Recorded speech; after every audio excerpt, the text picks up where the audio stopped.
Yes, very vast experience of explaining in entrepreneurship. So आज हम बात करेंगे फ्रोजन फूड के बारे में और रेडी टू ईट के बारे में, snacks as well as meals के बारे में बात करेंगे। कैसे बना सकते हैं, क्या मशीनरी यूज होगी, क्या प्लांट सेटअप होता है, प्लांट सेटअप के लिए क्या क्या चाहिए, है ना। तो वो पूरा आज हम इस वेबिनार में बात करेंगे। और जैसे श्रीराम सर ने बताया कि बहुत बार क्या होता है, हम देखते हैं मार्केट में कि ये फूड है, 1 मिनट में गर्म करके खा लो, पर इसके पीछे साइंस क्या है, कैसे बना सकते हैं, वो कहीं ना कहीं हम रहते हैं कि प्रिजर्वेटिव होगा, प्रिजर्वेटिव फ्री कैसे बनाना है, और फ्रोजन करना है तो कैसे करना है। तो एक बात मैं बताता हूँ स्टार्टिंग में ही, कि ये जो भी हम टेक्नोलॉजी की बात कर रहे हैं वो विदाउट प्रिजर्वेटिव है। ठीक है, कोई भी इसमें किसी प्रकार का प्रिजर्वेटिव हम कहीं पे भी यूज नहीं करेंगे।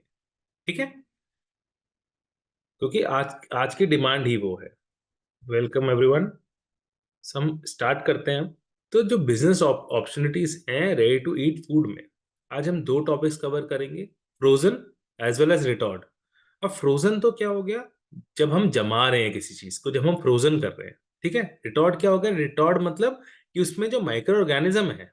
अब यहाँ पे दो चीजें हैं, हमें क्या करना है, पानी को स्टरलाइज कर देना, मतलब जो माइक्रोबियल लोड है, माइक्रो ऑर्गेनिज्म है, उनको किल करना है, या उनको ऐसा कर देना कि फूड में वो रिएक्ट ना कर पाए। ठीक है, उनको रिटार्ड कर देना है, कि रिटार्डेशन कर दिया, रिटार्ड कर दिया, स्टेरिलाइजेशन कर दिया, कि वहां पे उनका माइक्रोबियल लोड बहुत कम हो गया, और जो है वो रिटार्ड हो गए, वो कुछ कर नहीं पाएंगे अब ना, इस मतलब मल्टीप्लाई नहीं कर पाएंगे, वहीं पे रुक जाएगा, है ना। और फ्रोजन में क्या होता है, फ्रोजन में वो इतना ठंडा हो जाता है, अब दो टेम्परेचर, एक तो गर्म करके कर सकते हैं, एक ठंडा करके कर सकते हैं, है ना। दोनों चीजें हम कर सकते हैं, फूड को बिल्कुल ठंडा कर दें या बिल्कुल गर्म करके। ठीक है, और वो ऐसे कैसे बना रहेगा, जैसे सर ने आपको मेरे बारे में बताया। अब हम जानते हैं कि ये रेडी टू ईट मार्केट में इतना बूम क्यों कर रहा है, हर कोई रेडी टू ईट की बात क्यों कर रहा है। सबसे ज्यादा चीज है कन्वीनियंस, कि आज की तारीख में हम देख रहे हैं कि सब जो लोग जॉब में हैं, और खर्चे इतने बढ़ गए हैं कि जो फीमेल है वो भी जॉब में है। तो जो भी ज्यादातर वर्किंग है, वो जॉब जॉब में है या फिर बिजनेस करें, मतलब अपने लिए टाइम नहीं है, खाना बनाने के लिए हो गया, या बाकी टाइम बहुत ज्यादा बिजी रहते हैं, बच्चे बड़े हो जाते हैं, बच्चे स्कूल जा रहे हैं, क्लासेस जा रहे हैं, तो वहां पे टाइम नहीं मिल पाता। और food is an important part, integral part है, कि वो तो हमें खाना ही पड़ेगा, we can not survive without food. So convenience एक बहुत बड़ा फैक्टर है। अब आता है हेल्थ एंड न्यूट्रिशन, कि फूड हेल्दी भी होना चाहिए, कि प्रिजर्वेटिव फ्री हो, राइट, हेल्दी हो, और मेरे को कहीं हार्म भी ना करे, और न्यूट्रिशियस भी हो साथ में। फूड में इनोवेशन हो, क्योंकि लोगों को नई नई चीजें चाहिए। ठीक है, मतलब मैंने इटली में कुछ खाया तो मेरे को इंडिया में भी चाहिए, इंडिया में कुछ खाया तो मेरे को बाहर भी चाहिए। तो शेल्फ लाइफ होनी चाहिए मेरे फूड की, और दूसरा इनोवेशन होना चाहिए। मतलब मैं आज कुछ मैंने फूड खाया था, उसको मैं प्रिजर्व करके मैं उसको लॉन्गर शेल्फ लाइफ के लिए कहीं पे उसको एक्सपोर्ट कर सकूं। फॉर एग्जाम्पल, कि जैसे एक पॉपुलेशन है, फॉर एग्जाम्पल वो बाहर है, ठीक है, जैसे महाराष्ट्र से, गुजरात से बहुत लोग बाहर हैं, तो कम्युनिटी है बाहर, जैसे दुबई जाएंगे तो अलग इंडियन कम्युनिटी, तो इंडियन फूड खाती है, तो इंडियन फूड बहुत एक्सपोर्ट होता है उनके लिए। तो वहां पे इनोवेशंस का काफी प्ले होता है, कि नए नए फूड लाएंगे तो नया मार्केट बढ़ेगा, हमारे पास एक्सक्लूसिविटी होगी तो मार्केट बढ़ेगा, हमारा personal market. Global market expansion करने के लिए जरूरी है, रेडी टू ईट क्या है, ग्लोबल। अगर फॉर एग्जांपल आजकल देखेंगे जो बड़ी बड़ी ब्रांड्स हैं, जैसे संकल्प हो गया, आपने देखा होगा संकल्प के रेस्टोरेंट्स होते हैं, साउथ इंडियन भी है, इंडियन भी है। ठीक है, तो अब ये क्या कर रहे हैं, रेडी टू ईट फूड बना के प्रिजर्व करके अपना ब्रांड को एक्सपेंड कर रहे हैं। ठीक है, क्योंकि ब्रांड नेम तो है ही वही, वो रेसिपी भी है, उसको रेडी टू ईट बना रहे हैं। ठीक है, तो वो ग्लोबल मार्केट एक्सपेंशन हो जाता है, कि आज मैंने इंडिया में नाम तो सुना है, पर इंडिया का यार वो संकल्प का खाना मेरे को बाहर भी मिल रहा है। ठीक है, तो वहां पे एक इनोवेशन का, एक ग्लोबल मार्केट एक्सपेंशन का मुझे अपॉर्चुनिटी मिलती है। अब मान लेते हैं कि आपके पास सेटअप है, पर वो ब्रांड है उनके पास, तो वो ब्रांड आपके पास आके बोलती है मेरे को भी बना के दे दो, ये मेरी रेसिपी है, ये तो आपके पास सेटअप होता है, तो वहां पे उसमें एक अपॉर्चुनिटी बनती है, private labelling as well as co manufacturing. ठीक है, तो वो आगे हम बात करेंगे कैसे क्या होता है। फूड सेफ्टी, अब हमें क्या करना है कि स्पॉइलेज नहीं होने देना फूड को। यहाँ पे दोनों टेक्नोलॉजीज में जो हम रिटार्डेशन करते हैं, फ्रोजन करते हैं, वहां पे दोनों चीजों में फूड सेफ्टी का ध्यान रखा जाता है ना। फूड सेफ्टी का ध्यान कैसे रखा जाता है कि जो भी माइक्रोवेल लोड है उसको कम किया जाता है दोनों टेक्नोलॉजी के हिसाब से, क्यों फूड स्पॉइलिश नहीं होगा। अगर फूड स्पॉइल हो गया, खराब हो गया, तो वो फूड सेफ नहीं रहा, तो फूड सेफ्टी वहां पे कंसर्न है मेरी। तो फूड सेफ रखने के लिए मैं उसको प्रोसेसिंग करूँ। ठीक है। अब ई कॉमर्स, अगर मैं बात कर रहा हूँ ई कॉमर्स की, तो मैं फ्रोजन फूड को अगर मैं फ्रोजन करके बेच रहा हूँ तो उसकी शेल्फ लाइफ बढ़ जाती है, तो मैं फ्रोजन सप्लाई चेन में मैं उसको बेच सकता हूँ। जैसे फ्रोजन चिकन आ रहा है, फ्रोजन पीस आते हैं, वो क्विक कॉमर्स के थ्रू इजीली पॉसिबल हो सकता है। पर अगर मैं ई कॉमर्स की बात करूँ तो रिटॉर्ड इजीली ई कॉमर्स में हो सकता है कि आपने 1 मिनट में खा 1 मिनट में गर्म करा और खा लिया। जैसे आज की तारीख में MTR है, हल्दीराम है ना। फ्रोजन में मैं बात करूँ तो मैकन है, तो फ्रोजन स्नैक्स में मैकन आ जाता है।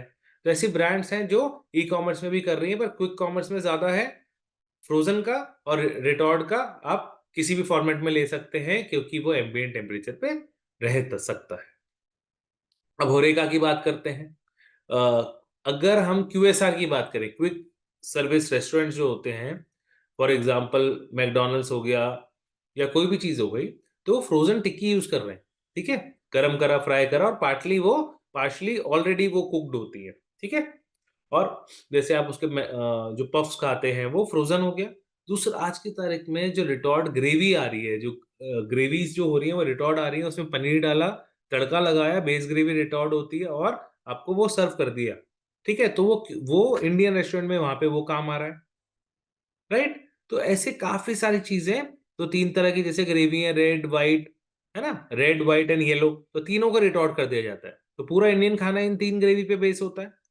तो बाद में वहां पे जाके कि क्या हुआ, जो मेरे को से बना के ग्रेवी रखनी है उसका मेरा, एक तो मेरी लेबर कॉस्ट बच गई, है ना। और एक का क्यों करता है ये, क्योंकि लेबर कॉस्ट बच जाती है, इमीडिएटली मैं अवेलेबल है।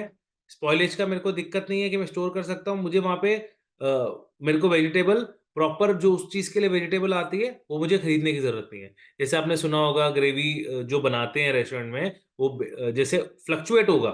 अब मेरे जो रिटॉर्ट पैकेट है उसकी 1 साल शेल्फ लाइफ, राइट। तो अब अगर टमाटर महंगा हो गया तो क्या होता है, कॉस्ट को मैनेज करने के लिए लोग खराब टमाटर डाल देते हैं, है ना, ये सस्ते टमाटर आ जाते हैं। तो पर यहाँ पे फूड सेफ्टी मेरी हैम्पर हो जाती है। तो यहाँ पे मैं क्या करूंगा, रिटॉर्ड पैकेजिंग में जाऊंगा, रिटॉर्ड ग्रेवीज लूंगा, तो जिसकी शेल्फ लाइफ भी है और मेरी कॉस्ट भी मैनेज होती है, क्योंकि 1 साल शेल्फ लाइफ है, मैं एक साथ खरीद के रख सकता हूँ, या 6 महीने का मटेरियल खरीद के रख सकता हूँ। मुझे पता है इस सीजन में टमाटर महंगा हो जाता है, तो मैं उस टाइम पे रिटॉर्ड ग्रेवी सर्व करने लग जाऊंगा। ठीक है। तो टेस्ट में जब तड़का वगैरह लगता है ज्यादा फर्क नहीं आता, है ना। ऐसे बहुत सारे QSR रेस्टोरेंट आप देखेंगे, या एयरपोर्ट्स पे देखेंगे, तो बहुत ज्यादा ये चीजें सर्व होती है, क्योंकि आप देखेंगे वहाँ पे प्रॉपर किचन नहीं होती। You can just heat it and give it. वहाँ पे प्रॉपर बनाने का नहीं होता, इलेक्ट्रिकल होता है, तो बहुत चीजें वहाँ पे रिटॉर्ट जाती हैं। ठीक है। जैसे पाव भाजी के, जो पाव भाजी होती है, जो भाजी भाजी होती है वो रिटॉर्ड होती है, उसको गर्म करा और दिया, और साथ में पाव गर्म करके दे दिए। ऐसे ही छोले कुलचे दे दिए, कुलचे आ गए और तो बन गए। तो ऐसे ऐसे पूरा का पूरा एक रेस्टोरेंट वहां पे सप्लाई दे सकते हैं, तो ये बिजनेस अपॉर्चुनिटी बन जाती है। ठीक है। इसकी वजह से ये ग्रो कर रहा है, अपॉर्चुनिटीज हैं मार्केट में आज। ब्रांड डिफरेंशिएशन है कि मैकन अलग कर रहा है, कोई ट्रेडिशनल बना रहा है, कोई नॉनवेज बना रहा है। ठीक है, सबका ब्रांड डिफरेंशिएशन है, तो उसकी वजह से भी मार्केट ग्रो कर रहा है। कोई ट्रेडिशनली बना रहा है। ठीक है, जैसे हमारे पास पिछले बैच में थी मैम, मोदक बनाती है, ठीक है, फ्रोजन मोदक, राइट। तो उनका अलग एक मार्केट है। तो अगर आप भी इनोवेशन करना चाहते हैं, कुछ नया, जैसे श्री राम सर ने बताया कि आप कुछ और नया लेके आना चाहते हैं, तो आप वो भी इसमें कर सकते हैं। ठीक है। फिर टेक्नोलॉजीज और ऑटोमेशन भी इसमें हो रहा है, तो उसकी वजह से, क्योंकि लोग स्केल पे जाना चाह रहे हैं, तो वहां पे टेक्नोलॉजी और ऑटोमेशन का भी अपॉर्चुनिटी बन जाती है। अब ग्लोबल मार्केट देखें तो 48.38 बिलियन US डॉलर का मार्केट है 2024 का। ठीक है, लास्ट ईयर का मार्केट जो है 2024 का मार्केट है, जो 12 पॉइंट जो एनुअल ग्रोथ रेट 12.35 से बढ़ रहा है, तो 2029 तक, तो वो लगभग, ठीक है, 29 तक लगभग डबल हो जाएगा, है ना, 86.61, अप्रोक्सीमेटली डबल का वैल्यू आ जाएगा, है ना। इतना ग्रो कर रहा है। तो पर ईयर क्या है, 12.35 ग्रो कर, ठीक है। तो लगभग 50% वहां पे ग्रोथ आ जाएगी कंपाउंडिंग के हिसाब से। अब इंडियन मार्केट देखें तो इंडियन मार्केट अभी बहुत छोटा है, ठीक है। 50 गुना से बिल्कुल मतलब बहुत छोटा है इंडियन मार्केट, पर इंडियन मार्केट में ग्रोथ बहुत ज्यादा है, क्योंकि डेवलप कंट्रीज में इसको रेगुलरली यूज किया जाता है। इंडियन में भी फ्रेश फूड का, इंडिया में फ्रेश फूड का ज्यादा चलन है, बट ये बहुत तेजी से ग्रो हो रहा है। क्यों? और इंडिया से कोविड के बाद एक्सपोर्ट्स भी ग्रो हो रहे हैं। क्यों? क्योंकि चाइना को वहां पे फूड की अगर बात हो या फूड सिक्योरिटी की बात हो, तो चाइना को इंटरनेशनली थोड़ा सा अवॉइड किया जा रहा है, ठीक है। जो फूड इंडिया में अवेलेबल है वो इंडिया से एक्सपोर्ट करे जा रहे हैं। इंडिया का फूड एक्सपोर्ट बढ़ा है पहले से, ठीक है। तो वहां पे भी अपॉर्चुनिटी बनती है, ठीक है। तो हम ग्लोबल मार्केट में कंट्रीब्यूट करते हैं, वहां पे इंडियन रेवेन्यू में कंट्रीब्यूट नहीं कर रहे, बोले इंडियन रेवेन्यू कर रहे हैं पर एक्सपोर्ट से कर रहे हैं, ठीक है। तो वहां पे ग्लोबल रेवेन्यू में बना जाते हैं, क्योंकि हम बिजनेस ग्लोबली कर रहे हैं, राइट। अब इंडियन रेवेन्यू 1.02 बिलियन का मार्केट है इंडिया में, वो भी छोटा नहीं है, बड़ा मार्केट है उस हिसाब से देखा जाए, पर ग्लोबल मार्केट के हिसाब से बड़ा है, छोटा है अभी। अगर मैं यूके या यूएस की बात करूं तो इंडिया में भी छोटा है, पर ये 15.87% के दर से बढ़ रहा है, जो डबल से ज्यादा हो जाएगा 2029 तक। तो अभी डबल हो रहा है तो कंट्रीब्यूशन किसी को तो कंट्रीब्यूट करना पड़ेगा, तो हम क्यों ना करें। अगर डबल हो रहा है तो अभी इतना है, इतना सर्व हो पा रहा है, तो हम डबल में, मतलब ग्रोइंग मार्केट में हमेशा एंटर करना इजी होता है, अपॉर्चुनिटीज ज्यादा होती हैं, ठीक है। अभी और प्रॉफिट मार्जिन थोड़े से ज्यादा होते हैं क्योंकि एक्सक्लूसिविटी होती है, ठीक है, क्योंकि हर कोई नहीं कर रहा ना। और यहाँ पे क्या होता है, हर कोई कर भी नहीं सकता। अभी आप आगे आपको आपको पता चलेगा, इसके लिए स्पेसिफिक नॉलेज का होना बहुत जरूरी है, जो हम यहाँ पे आज आपको प्रोवाइड कर रहे हैं। अगर हम बात करें रिटॉर्ड मील्स की, तो वो सिंगल सर्व हो सकता है। जैसे आप राजमा चावल, जैसे रेडी टू ईट में आप ट्रेन में कभी आपने खाया होगा, दाल चावल, राजमा चावल, बिरयानी, पास्ता आते हैं, सूप्स आते हैं सिंगल में, ये मल्टी सर्व में भी आता है सेम। फिर इतने इंडियन करीज हो गई, चाइनीज स्टर फ्राइज हो गए, है ना, मंचूरियन वगैरह भी रिटॉर्ड हो सकता है। हलवा हलवा, गुलाब जामुन, खीर, रसगुल्ले, जो आप कैन में रसगुल्ले देखते हैं, जो हल्दीराम बीकानेर वाला के, वो भी रिटॉर्ड टेक्नोलॉजी से है प्रिजर्व होते, ठीक है। चाशनी के अंदर जो रहते हैं उसको ब्राइम बोला जाता है ना, शुगर सिरप में होता है, ब्राइम में होता है। और बहुत सारे ऐसे वेजिटेबल्स वगैरह भी हम पैक करते हैं, वो कैनिंग भी कर सकते हैं, पाउच में पैक कर सकते हैं, दो इसमें बनती है। और ग्लास वगैरह भी होता है, वो आगे हम पूरा देखेंगे, ठीक है, पाउच का क्या स्ट्रक्चर होता है। फ्रोजन मील्स में हम बात करें तो आप लजानिया, पास्ता, इंडियन करीज, जो भी आप रिटॉर्ड, जो भी लिक्विड है, आए लिक्विड है, उसको रिटॉर्ड करना बेटर है। जो जहां पे मॉइस्चर कम है वहां पे आप फ्रोजन कर सकते हैं, ठीक है। जैसे पैनकेक हो गए, पराठा हो गया, सैंडविच हो गया, पेस्ट्री हो गई, ब्रेड्स हो गई, ठीक है, उसको आप फ्रोजन कर सकते हैं। लजानिया, लजानिया हो गया, तो वो सारी चीजें। और फिर pizza, momos, burger patty, cheese balls, chicken wings, जो भी फ्राइड फूड है वो ज्यादातर फ्रोजन में करा जाता है। रिटॉर्ड वो रिटॉर्ड में पॉसिबल नहीं हो पाता due to the low moisture content, ठीक है। पर जहां पे मॉइस्चर है वहां पे आप रिटॉर्ड करें, ठीक है। और जो रिटॉर्ड है उसका फ्रोजन, जो हाई मॉइस्चर है उसका फ्रोजन तो कर ही जा सकते हैं। पर अगर हम कॉस्ट वाइज देखें तो रिटॉर्ड की प्रोसेसिंग और सप्लाई चेन आपको सस्ती पड़ती है। अब ये सामने आप देख रहे हैं एक रिटॉर्ड है ये, ठीक है, ये रिटॉर्ड है, स्टैटिक रिटॉर्ड है। आगे देखते हैं और कौन कौन से रिटॉर्ड होते हैं। ये पनीर मखनी आप देख रहे हैं, ठीक है, मिनट खाना के नाम से, हल्दीराम का है ये। अब सूप है नौर का, ये टमाटो मखनी बेस ग्रेवी है, जैसे मैंने बताया नौर का। अब नौर है, तो बहुत सारी और भी कंपनीज हैं जो ये चीज कर रही हैं। फिर कोल्ड कॉफी भी बना सकते हैं स्लीपी ऑल का, ये आप जो कोल्ड कॉफी देख रहे हैं, तो कोल्ड कॉफी भी इसमें बन सकती है इस मशीन में। और राजमा चावल हो गया। अभी एक मैं छोटी सी आपको छोटे से प्लांट की, 70 kg का प्लांट है, 75 kg का, 75 kg का, ये मैं आपको,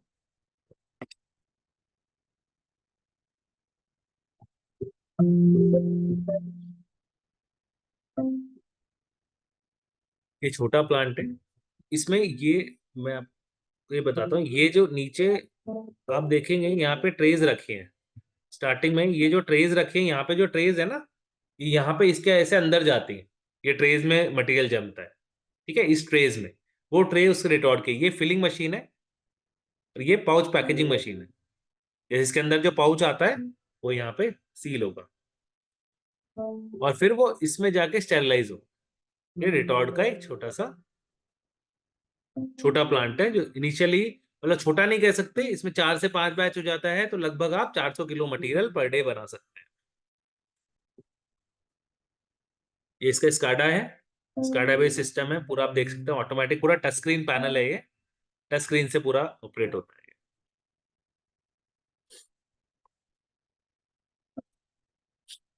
ये रिटॉर्ड का स्ट्रक्चर होता है, रिटॉर्ड पाउच का 4 to 4 लेयर भी रहता है, 5 लेयर पाउच भी रहता है, ठीक है। प्रिंटेबल पाउच जो होता है 5 लेयर हो जाता है, नॉर्मली 4 लेयर रहता है। तो इंटरनल पीपी लेयर रहती है, फिर नायलॉन रहती है, फिर एल्यूमिनियम फॉयल रहता है, फिर पॉलिस्टर रहता है, ठीक है। तो ये एक स्पेशलाइज पाउच होता है जो हीट को विथस्टैंड कर सकता है, ठीक है। 121 डिग्री टेम्परेचर रहता है और 1 to 2 बार इसका प्रेशर रहता है अंदर, तो it's a big pressure cooker actually, ठीक है, जो स्टेरलाइज करेगा, माइक्रोब्स होंगे उनको मार देगा, ठीक है। जिसकी वजह से जैसे अब ड्रिप्स, और सेम टेक्नोलॉजी जो आप ड्रिप्स देखते हैं, इंजेक्शन स्टेरलाइज लिखा रहता है, सेम टेक्नोलॉजी उसमें भी यूज होती है। उसमें रिटॉर्ड थोड़ा स्पेशलाइज्ड होता है, उसमें स्टीम रिटॉर्ड यूज होते हैं। जैसे आप ये देख पा रहे हैं तो ये रिटॉर्ड है, वाटर स्प्रे, रिटॉर्टरी। अब rotatory, water spray, water immerse, steam, सब रिटॉर्टरी हो सकता है। अब रिटॉर्टरी में क्या होता है, अंदर का जो आप ये देख रहे हैं, जो ट्रे जाएगी अंदर, वो घूमेगी। जो हाई विस्कस फूड होते हैं, for example high viscous food हो गए, जैसे कि मेरे को रिटॉर्ट करना है हलवा, हलवा या कुछ ऐसा हाई विस्कस जो जल सकता है या हीट सेंसिटिव हो, तो मैं उसको 360 में घुमाना पड़ेगा। तो वहां पे मैं रिटॉर्टरी, डिपेंड करेगा कि मैं कौन सा मटेरियल वहां पे यूज कर रहा हूँ, उसके हिसाब से रिटॉर्ट डिजाइन हो जाता है, ठीक है। तो एक तो हो गया water spray retort, retort water emerge, मतलब यहाँ पे वाटर पूरा फिल आउट हो जाता है। स्टीम रिटॉर्ट, यहाँ पे तो वाटर का, हॉट वाटर का स्प्रे आएगा, यहाँ पे स्टीम में स्टीम का स्प्रे आएगा प्रेशर से, ठीक है। ये फ्रोजन है, ये बैच, ये एक बैच फ्रीजर है, ठीक है।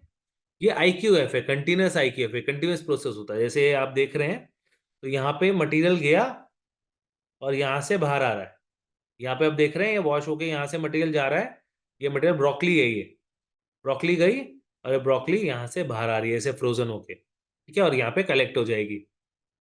इसमें आप cocktail, samosa, mix vegetables, paratha वगैरह सब कुछ कर सकते हैं। फ्रूट पल्प हो गए, फ्रूट्स हो गए, है ना।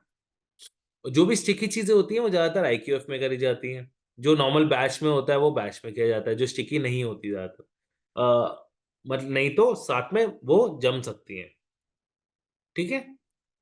अब ब्लास्ट का क्या एप्लीकेशन, ये -18 से नॉर्मली, जो माइनस इसके लेवल होता है -30 से -40 डिग्री, -30 से 40 डिग्रीज जाएगा, -40, 30 से 40 डिग्री सेल्सियस।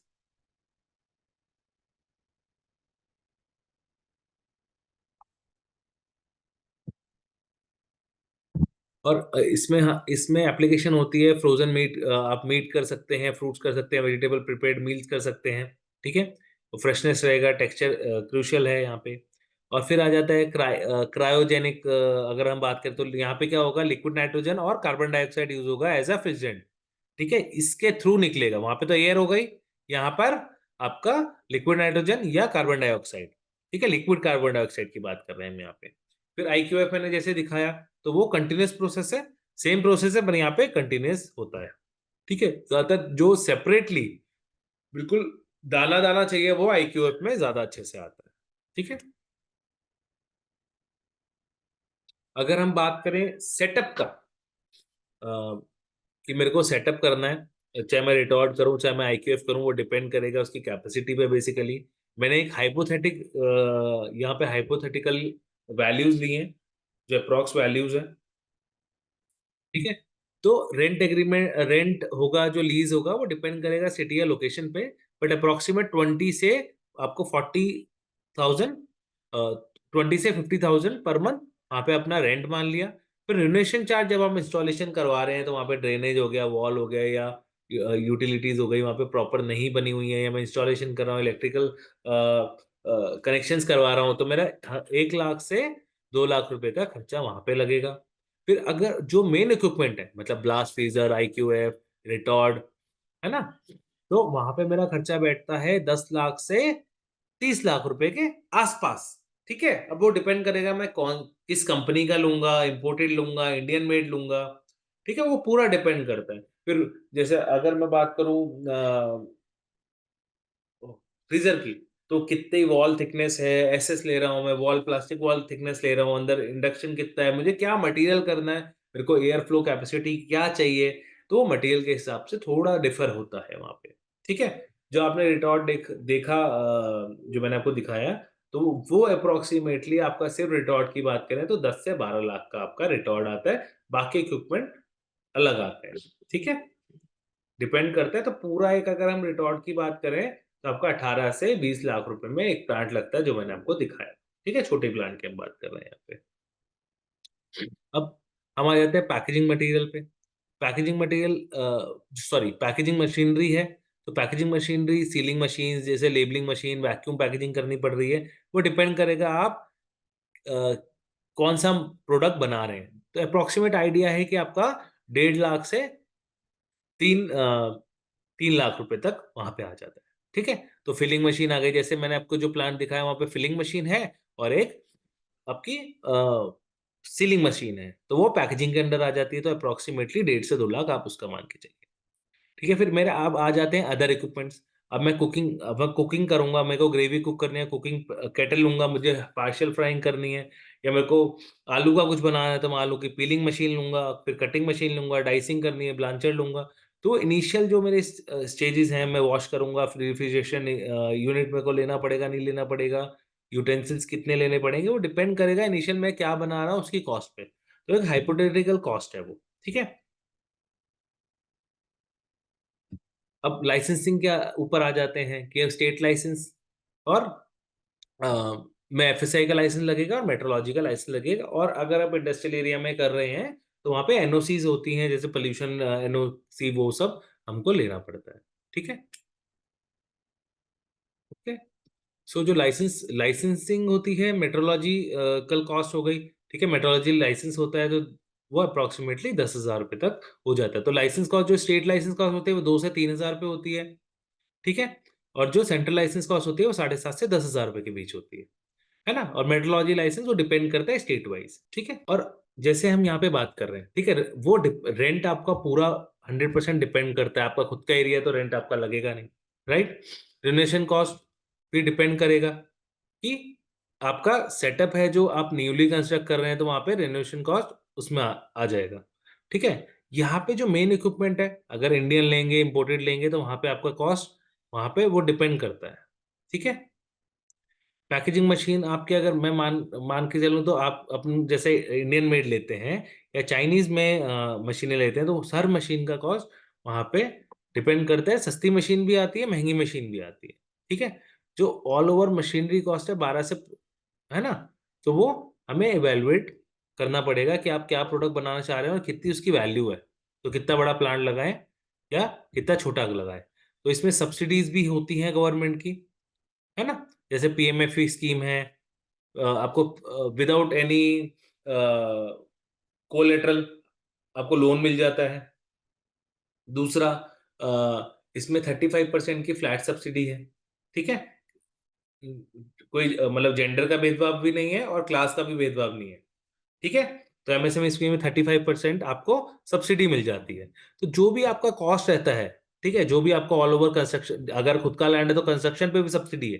ठीक है, तो जो भी अपना कॉस्ट रहता है उसका 35% आपको सब्सिडी मिल जाती है, मतलब आपको 65% इन्वेस्ट करना है। मान लेते हैं कि 20 लाख का आपका प्लांट है, तो वहां पे जो आपको, और रेपो रेट पे आपको लोन मिलता है। ठीक है, तो आपका जो इनिशियल कॉस्ट होता है वो आपका बहुत कम पे आप स्टार्ट कर सकते हैं। ठीक है ना। और आपकी स्टेट, अगर स्टेट की स्कीम जानना चाहते हैं तो ये गवर्नमेंट की वेबसाइट है www.myscheme.government.in। है ना? और आप उद्योग वर्धिनी से भी कनेक्ट कर सकते हैं इन स्कीम्स के बारे में जानने के लिए, कैसे क्या होता है ना? कैसे स्टार्ट कर सकते हैं, राइट? तो उद्योग वर्धिनी भी बहुत अच्छे से यहाँ पे हेल्प करता है कि कैसे आप स्टार्ट करें बेसिकली, है ना? अब जब हम एक बिज़नेस स्टार्ट कर रहे हैं तो ब्रांड डेवलपमेंट भी बहुत ज़रूरी है।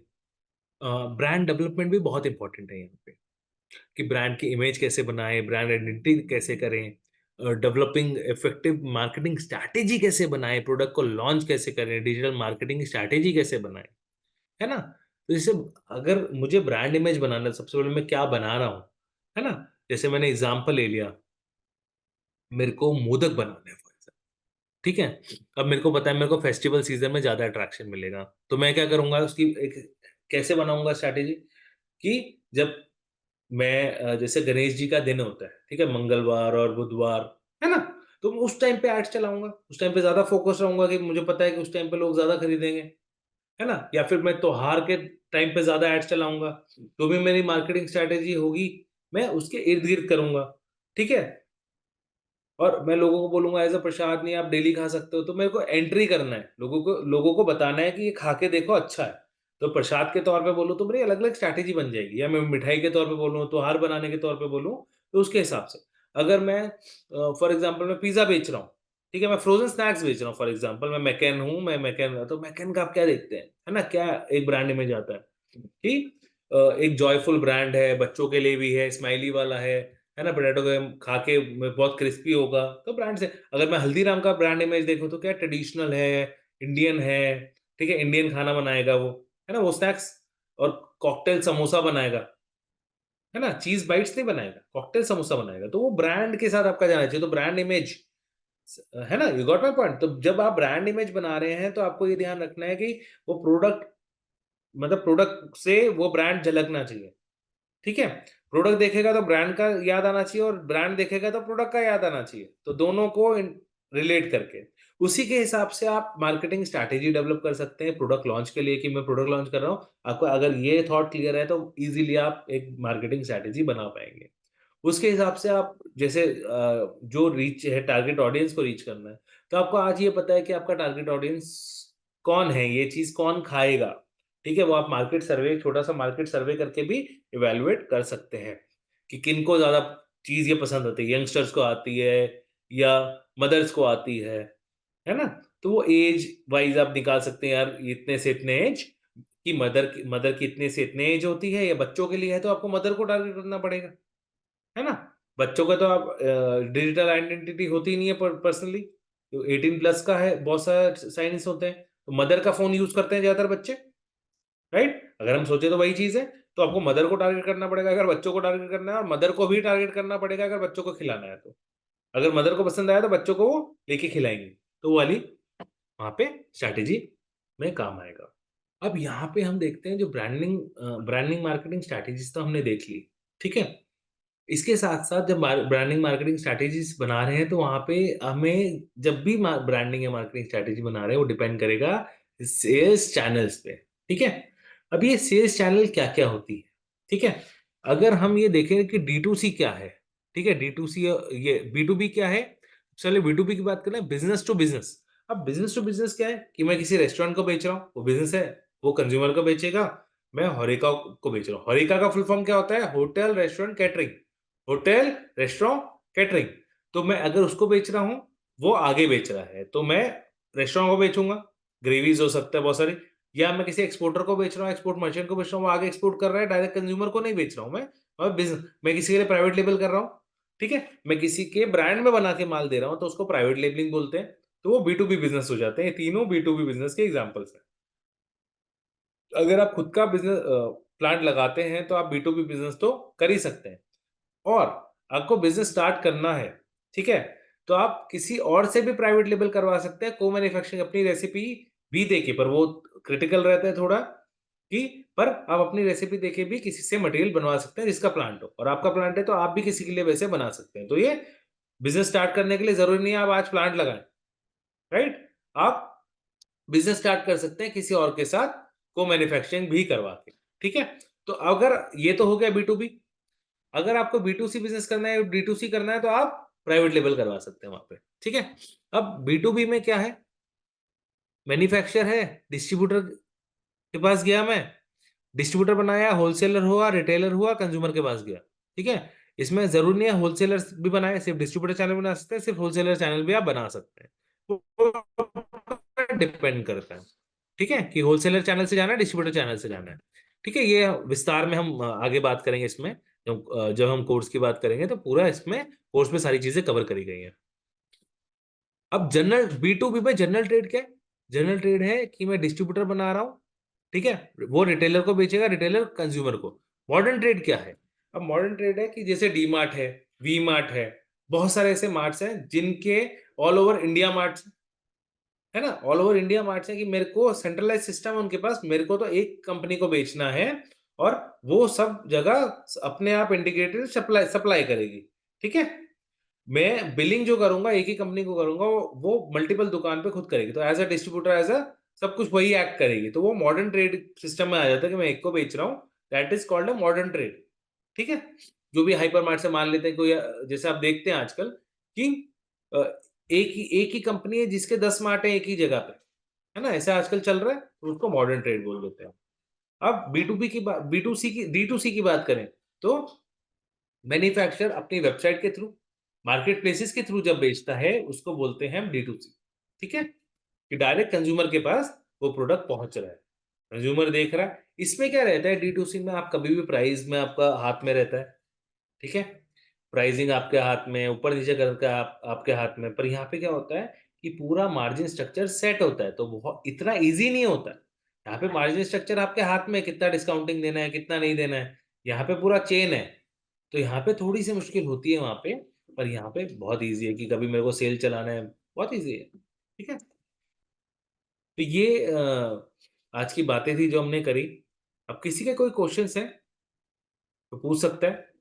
Yes, thank you, sir, for wonderful guidance. And basically अभी हम next हाफ एन आवर जो है हम आपके क्वेश्चंस पे फोकस करेंगे। आप लोगों को जो भी क्वेश्चंस है, आपको फ्रोजन का बिजनेस कैसे शुरू करना है, फ्रोजन के प्रोडक्ट्स में, रिटॉर्ट में, रेडी टू ईट में, जो भी आपको बिजनेस शुरू करेंगे, जो भी क्वेश्चंस है आप चैट बॉक्स पे डालिए, हम आपके सारे questions one by one cover करेंगे। बेसिकली इस पे हमारा एक डिटेल्ड प्रोग्राम है 3 वीक्स का, जिसमें हम आपको फ्रोजन एंड रिटॉर्ट इसके अलग अलग प्रोडक्ट कैसे सिलेक्शन करें, कौन से प्रोडक्ट के लिए कौन सा टेक्नोलॉजी होता है, फिर फ्रोजन रिटॉर्ट का बेसिकली प्रोसेस क्या है, सेटअप कॉस्ट क्या है, कितने इन्वेस्टमेंट में लगता है, कितना जगह लगता है, आप विदाउट इन्वेस्टमेंट भी कैसे कर सकते हो, क्या प्रॉफिट मार्जिन हो सकता है, क्या कितना आप प्रॉफिट कमा सकते हो इसमें, कितना मंथली टर्नओवर कर सकते हो, ये सारी चीजें हम आपको इस प्रोग्राम में गाइड करते हैं।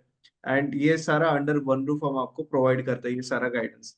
तो इसमें बहुत सारे पार्टिसिपेंट्स है जिन्होंने हमारा फ्रोजन का प्रोग्राम किया है एंड अच्छे लेवल पे आज वो अपना बिजनेस कर रहे हैं। हमारे एक पार्टिसिपेंट है जिन्होंने आज फ्रोजन का मोदक, एक जो स्वीट होता है उसका एक बड़े स्केल पे आज उन्होंने बिजनेस सेटअप किया है, अलग अलग फ्लेवर्स में। I show you the video also कि उन्होंने कैसे स्केल किया है।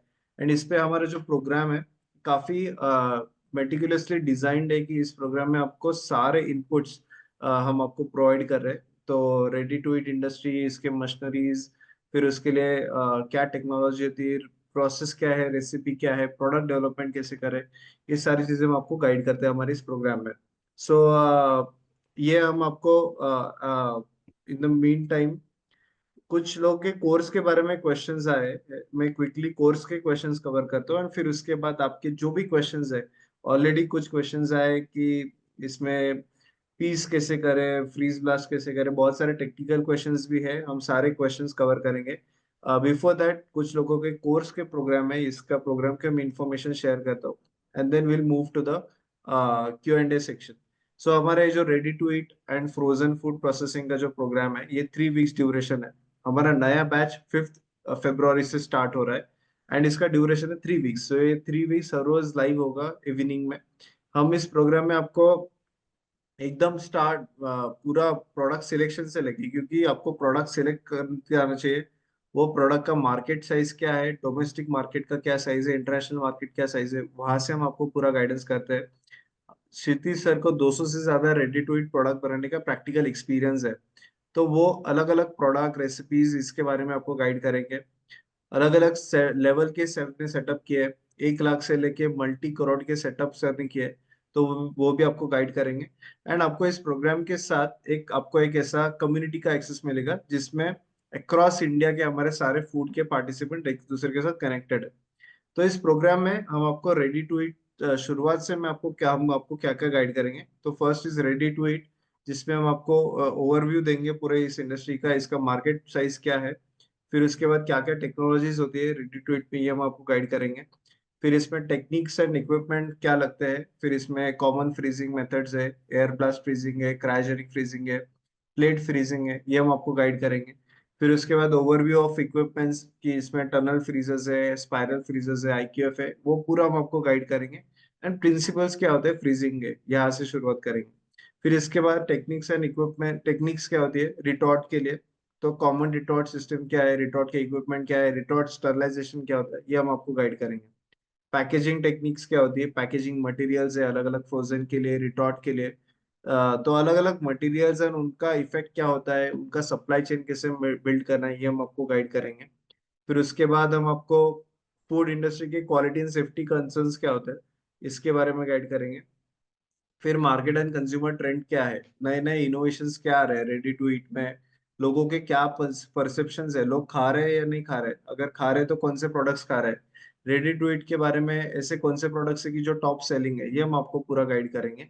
फिर प्रोडक्ट डेवलपमेंट कैसे करें, आइडिएशन से लेके रेडी टू ईट प्रोडक्ट कैसे बनाए, तो उसके रेसिपी कैसे बनाए, स्टैंडर्डाइजेशन कैसे करें, हेल्थ न्यूट्रिशन डाइटरी ट्रेंड्स क्या है कि ऑर्गेनिक वीगन ग्लूटेन फ्री ऐसे चाहिए तो ये कैसे करें, प्रोडक्शन कैसे करें, स्केल कैसे करें, क्योंकि अगर आप एक फ्रोजन रेडी टू ईट में आप कब जा रहे हो, जब आपको बड़े स्केल पे करना है, बड़े स्केल पे प्रोडक्शन करना है एंड उसका टेस्ट स्टैंडर्डाइज रखना है। तो ये कैसे करना चाहिए, ये मेन हमारा इस पे काफी फोकस होता है प्रोडक्ट डेवलपमेंट पे। लॉज एंड रेगुलेशंस क्या होते हैं इसमें, ग्लोबल लॉज क्या है, पैकेजिंग लॉज क्या है, ये आपको गाइड करेंगे। ब्रांडिंग स्ट्रेटेजी जैसे सर ने अभी बताया, तो आपको अच्छी तरह से इफेक्टिव मार्केटिंग भी करते आना चाहिए, ये हम आपको पूरा गाइड करते हैं। अच्छा बिजनेस मॉडल सिलेक्ट करें, आपको मैन्युफैक्चरिंग करना है या लेबलिंग करना है या डिस्ट्रीब्यूशन करना है। जरूरी नहीं है कि इस इंडस्ट्री में आना है तो आपको बड़े हेवी सेटअप का ही जरूरत है। आप प्राइवेट लेबलिंग भी कर सकते हो, आपका खुद का रेसिपी बना के, जो जिसका ऑलरेडी सेटअप है उनके साथ आप प्राइवेट लेबलिंग का कॉन्ट्रैक्ट साइन करवा सकते हो, किसी के साथ डिस्ट्रीब्यूशन का कॉन्ट्रैक्ट साइन करवा सकते हो। तो ऐसे बहुत सारे ऑप्शंस है कि आप विदाउट इन्वेस्टमेंट, अगर आपका ये पास कुछ यूनिक प्रोडक्ट है, रेसिपी आप अगर आप बना सकते हो, तो विदाउट इन्वेस्टमेंट इसमें बड़े स्केल पे बिजनेस कर सकते हो। फिर इसके operation strategies, distribution strategies, e commerce पे कैसे बेचे, ये सारे हम आपको गाइड करेंगे। प्रोडक्शन फैसिलिटी सेटअप करना है तो बिजनेस ऑपरेशन, स्टाफ मैनेजमेंट, ये हम आपको पूरा गाइड करते हैं। फाइनेंशियल मैनेजमेंट कैसे करना है, क्योंकि ये प्रोडक्ट बनाने के लिए कॉस्टिंग लगता है, अलग अलग टाइप के प्रोसेसेस है, रेसिपीज है, ह्यूमन रिसोर्स इन्वॉल्व है, तो ये सब खर्चा कितना होता है, रॉ मटेरियल का खर्चा कितना होता है, उसके हिसाब से इफेक्टिवली प्राइसिंग कैसे करें और कैसे इंश्योर करें कि आप इसमें अच्छा प्रॉफिट कमा सको। बजटिंग कैसे करें, गवर्नमेंट स्कीम क्या है, हम उसका सबका हम आपको गाइडेंस देते हैं, सबकी इंफॉर्मेशन देते हैं। एंड देन आपको अलग अलग बिजनेस के सेशंस होते हैं कि जिसमें आपको B2B B2C कैसे करें, लाइसेंसेस रिक्वायरमेंट क्या है, गवर्नमेंट स्कीम, अलग अलग मेंटर्स आते हैं जो आपको एक्सपोर्ट के अपॉर्चुनिटीज गाइड करेंगे, बिजनेस प्लान के अपॉर्चुनिटीज गाइड करेंगे। ऐसे अलग अलग मेंटर्स आपको इस कोर्स में आके गाइड करते हैं। त्रिपाठी सर है जो आपको रिटेल डिस्ट्रीब्यूशन, एंड जो चांडक सर है जो उद्योग वर्धिनी के फाउंडर है, वो आपको प्रोजेक्ट सिलेक्शन कैसे करें, आपको वो प्रोजेक्ट फिजिबल है नहीं है, आपने करना चाहिए, आप कैसे इसमें बड़े स्केल पे लेके जा सकते हो, ये सारी मार्केट सर्वे कैसे करें, ये पूरा हम आपको गाइड करते हैं। तो अलग अलग मेंटर्स है इस प्रोग्राम में आपको गाइड करते हैं। End of course Kshitij sir पूरा टेक्निकल गाइड करेंगे, एंड अलग अलग मेंटर्स जो है वो आपको इसमें बिजनेस के सेटअप के बारे में गाइड करेंगे। ये प्रोग्राम लाइव ऑनलाइन है, एंड हमारे इस प्रोग्राम के बहुत सारे सक्सेस स्टोरीज है जिन्होंने आज अच्छे स्केल पे बिजनेस सेटअप किया है। हमारे इस प्रोग्राम के बाद हम आपको सारे सेशंस का लाइव रिकॉर्डिंग का एक्सेस भी शेयर करते हैं, जिसका लाइफ टाइम एक्सेस होता है। कोर्स मटेरियल प्रोवाइड करते हैं कि जिससे आप हमेशा रिवाइज कर सको, ये आपके साथ हमेशा हैंडी रहे। एंड हैंड होल्डिंग सपोर्ट हम पूरा प्रोवाइड करते हैं। सो बहुत सारे लोगों ने इस प्रोग्राम के बाद अपने अपने प्रोडक्ट्स बनाए, रेडी टू ईट के प्रोडक्ट्स बनाए, ग्रेवीज बनाए, किसी ने कुछ फ्रोजन के ये बनाए, किसी ने ये टाइप के प्रोडक्ट बनाए। तो अलग अलग हमारे है, एंड हमारे रिसेंटली हमारे एक पार्टिसिपेंट है जिन्होंने फ्रोजन उकड़ी से मोदक बनाए। कोरेगांव पार्क पुणे में उन्होंने अभी फैक्ट्री लगाया है, एंड उनके अलग अलग प्रोडक्ट्स है, आप देख सकते हो। ये हमारा एक बेसिक और एक इसके जो बेनिफिट है, इसमें आपको इस प्रोग्राम में हमारा एक फूड सेक्टर कम्युनिटी है, जिसमें हमारे सारे एल्यूमनाइज है जिन्होंने हमारा प्रोग्राम किया है, ये सारे एक दूसरे के साथ कनेक्टेड है। तो ये कम्युनिटी का आपको एक्सेस मिल जाता है। इसमें सारे जो फूड इंडस्ट्री के एंटरप्रेन्योर्स है वही कनेक्टेड है जिन्होंने हमारा कोर्स किया है। तो ये सारे लोगों के साथ आप डे वन से कनेक्ट कर सकते हो। तो ये हमारे पुष्पा पाटिल मैडम है जिन्होंने हमारा फ्रोजन का प्रोग्राम किया था। आज उन्होंने पुणे में इस फैक्ट्री सेटअप किया है, एंड आज बहुत सारे महिलाओं को रोजगार भी दे रहे हैं। तो उकड़ी से मोदक उनका प्रोडक्ट है, अलग अलग उसमें फ्लेवर्स है, गुलकंद चॉकलेट अलग अलग उन्होंने बनाए हैं, एंड ये उनका सेटअप है। अभी मैं क्विकली उनका सेटअप, ये देखो, ये उन्होंने सेटअप बनाया।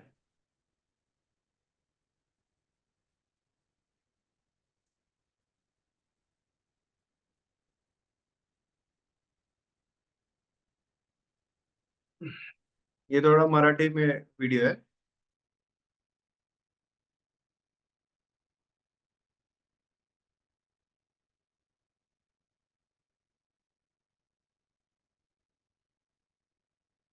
तो ऐसे हमारे पार्टिसिपेंट है, ऐसे बहुत सारे लोग हैं जिन्होंने अच्छा लेवल पे बिजनेस किया है। किसी ने फ्रोजन में पीस में काम करे, जो आज अच्छे लेवल पे फ्रोजन में काम करे। तो अलग अलग हमारे जो पार्टिसिपेंट है जिनके साथ आप पूरे इंडिया से हमारे कुछ लोग कनेक्टेड है, तो आप कर सकते हो। ये हमारे पार्टिसिपेंट है जो आज फ्रोजन में काम कर रहे हैं, आईक्यूएफ उन्होंने बनाया है, पीस में काम कर रहे हैं। तो ऐसे अक्रॉस इंडिया के हमारे पार्टिसिपेंट है जिनके साथ आप कनेक्टेड रह सकते हो। ये हमारे पूरे कम्युनिटी के चैट है कि ये सारे लोग एक दूसरे के साथ कनेक्टेड है, एंड उनके साथ आज एक ऐसा ऐसा कम्युनिटी है कि आपके साथ भी ये रहेगा। अगर आप इस प्रोग्राम में जुड़ते हो तो आप ये सारे लोगों के साथ कनेक्ट कर सकते हो। ओके, सो इस प्रोग्राम के रजिस्ट्रेशन लिंक मैं आपको शेयर करता हूँ। नोट की, ये प्रोग्राम जो है ये फर्स्ट इन इंडिया है। ये प्रोग्राम और कोई प्रोवाइड नहीं करता है। ये प्रोग्राम स्पेसिफिकली फ्रोजन रिटॉर्ट, ये जो अपॉर्चुनिटी है इसके लिए कैप्चर करने के लिए हम आप सारे लोगों को नॉलेज देने के लिए हमने ये प्रोग्राम डिजाइन किया है। आज अगर आप देखोगे इस इंडस्ट्री में बहुत बड़े प्लेयर्स है, बट अगर आपको इसका, क्योंकि उनको नॉलेज, उसमें काफी रिसर्च लगता है, R&D लगता है, तो ये नॉलेज इजीली अवेलेबल नहीं है। तो ये क्षितिज सर आपको इस प्रोग्राम में गाइड कर रहे हैं, एंड आपको सिर्फ 7,200 प्रोग्राम की फीस में आपको ये प्रोग्राम का एक्सेस मिल रहा है। इंडिविजुअल लेवल पे बहुत सारे लोग मतलब अगर आपको सेटअप करना है तो it requires lot of guidance consulting, जो एक आम आदमी नहीं कर पाता है, जो अफोर्ड नहीं कर पाता है। तो इस प्रोग्राम के द्वारा इसमें अलग अलग पार्टिसिपेंट रहेंगे, सब एक कम्युनिटी बनेगा, एंड आपको एक पूरा गाइडेंस मिलेगा, स्टेप बाय स्टेप प्रोसेस पूरा फ्रोजन एंड रिटॉर्ट का। तो हम यही प्रोवाइड का, हमारा पर्पस यही है कि इसमें ज्यादा से ज्यादा एंटरप्रेन्योर्स आए, ज्यादा से ज्यादा छोटे लेवल से बिजनेस शुरू करें। हम जैसे एंटरप्रेन्योर्स, एक कॉमन मैन भी इसमें आ जाए, एंड एक बड़े लेवल पे भी अल्टीमेटली एम यही करे कि बड़े लेवल पे हम कैसे बिजनेस शुरू कर सकते हैं इसमें। तो ये सो now will start with the questions. ये प्रोग्राम और कोई प्रोवाइड नहीं करता है। ये लिंक आपको मैं चैट बॉक्स पे लिंक शेयर कर रहा हूँ इस कोर्स के लिए रजिस्ट्रेशन करने की। इस लिंक में आपको पूरा हम आपको आपको ऑनलाइन जाके वेबसाइट पे पेमेंट करना है, एंड डायरेक्टली आपको इस प्रोग्राम का जो एक्सेस है, नेक्स्ट वीक से हमारा लाइव होगा, तो ये आपको पूरा, हम आपको लाइव ऑनलाइन पूरा गाइडेंस करेंगे। So now we start with the question. Sir first question ऐसा है कि कॉर्पोरेट में इसके डिमांड होते हैं क्या, B2B में? Yes sir. तो कॉर्पोरेट्स में अगर डिमांड देखें तो कॉर्पोरेट कैंटीन्स में काफी डिमांड होती है, क्योंकि जहाँ पे फूड, जैसे कॉर्पोरेट में एम्प्लॉयज हैं तो उनकी जो कैंटीन्स हैं वहाँ पे बिल्कुल डिमांड है। Okay sir, green peas and vegetable को फ्रीज ब्लास्ट ब्लास्ट करते हैं क्या, ब्लास्ट फ्रीजिंग करते हैं? ब्लास्ट फ्रीजिंग कर सकते हैं, पर ब्लास्ट फ्रीजिंग में उतनी अच्छी क्वालिटी नहीं बनती, क्योंकि जैसे आपने अभी श्रीराम सर ने वीडियो दिखाई, तो एक एक पीस अलग अलग हो। अगर वो ब्लास्ट में हम करते हैं तो वो वहां पे एक साथ जमने का डर रहता है। इसलिए जैसे मैंने ब्रोकली दिखाया, अगर इंडिविजुअल सेपरेटली पीसेस कर दें तो IQF is a better technology to do that. अगर पीस बड़ा है जैसे मोदक टाइप है तो आप कर सकते हैं कि वो स्टिकी ना हो।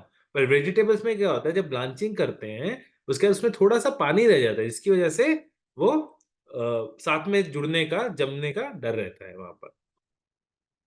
और मटेरियल का जो क्वालिटी होता है, जितना वो इंडिविजुअली अलग अलग रहेगा, वो उतना अच्छा क्वालिटी वहां पे बनेगा और अच्छा प्राइस मिलेगा आपको, प्राइस प्रोडक्ट का। यस। ओके, अगला है कि सर सेल्स स्ट्रेटेजी क्या होती है, मतलब अगर green peas corn mix veg करना है तो सेल्स स्ट्रेटेजी क्या होनी चाहिए? सर ये डिपेंड करता है कि आप कितना मार्केट में पेनिट्रेट कर रहे हो, कितना एक्सपेंड कर रहे हो, और किस चैनल से आप जा रहे हैं। सेल्स स्ट्रैटेजी जैसे मैंने आपको अभी बताया था, वो आपके सेल्स चैनल के वाइज बनेगी। आप रिटेल करना चाह रहे हैं, B2B करना चाह रहे हैं, हरेका में बेचना चाह रहे हैं, ठीक है, एक्सपोर्ट करना चाह रहे हैं, है ना। तो सेल्स स्ट्रैटेजी आपका चैनल वाइज हर किसी का डिफर होता है कि आपको एक D2C कंपनी बनानी है, जो आप सारे क्विक कॉमर्स प्लेटफॉर्म पे हो, हर, या आपको रिटेल कंपनी बनानी है कि आपको हर दुकान पे हो, या GT में हो, या सिर्फ आप मॉडर्न ट्रेड में हो, वो डिपेंड करेगा। ओके, अगला है कि सर फ्रेंच फ्राइज की क्या डिमांड है? फ्रेंच फ्राइज की अगर हम डिमांड देखें तो हॉरेका अगर हम बात करें, तो आज की तारीख में हर रेस्टोरेंट में जो भी हम फ्रेंच फ्राइज खा रहे हैं, मैकडोनल्ड से लेके लोकल रेस्टोरेंट तक, सब फ्रोजन है। तो you can evaluate the thing, कितने रेस्टोरेंट होंगे अ, एक पर्टिकुलर छोटे से एरिया में भी। राइट। तो you can evaluate practically also. Right. Sir जैसे बड़े ब्रांड्स है MTR और ऐसे कुछ ब्रांड्स है, तो उनका लार्ज स्केल प्रोडक्शन होता है, तब वो प्राइस कम रख पाते हैं। तो हमें अगर उनके साथ कॉम्पीट करना है या हमें खुद का करना है तो क्या कैपेसिटी पे करना चाहिए? एंड इज इट नेसेसरी कि इन लोगों को एज अ कॉम्पिटिटर देखना भी चाहिए? अब देखिए आप क्या कर रहे हैं, उस पर डिपेंड करता है वो, कि आप वही सेम चीज कर रहे हैं जो MTR कर रहा है। अब MTR का क्या होता है, जैसे MTR बड़ी कंपनी होता है, उनका डिस्ट्रीब्यूशन एक्सपेंस भी ज्यादा होता है, वो मार्जिन कम दे पाते हैं, ठीक है। आप छोटे स्केल पे भी करके उसको अचीव कर सकते हैं, क्योंकि नॉर्मल सी बात है, फैसिलिटी छोटी लगाएंगे तो आप छोटा कर सकते हैं। उनका डिस्ट्रीब्यूशन नेटवर्क ऑलरेडी सेट होता है, पर आपको आज सेट करना है, ठीक है। तो ऐसा नहीं है, जैसे आप मार्जिन लगभग उतने ही रहते हैं, है ना।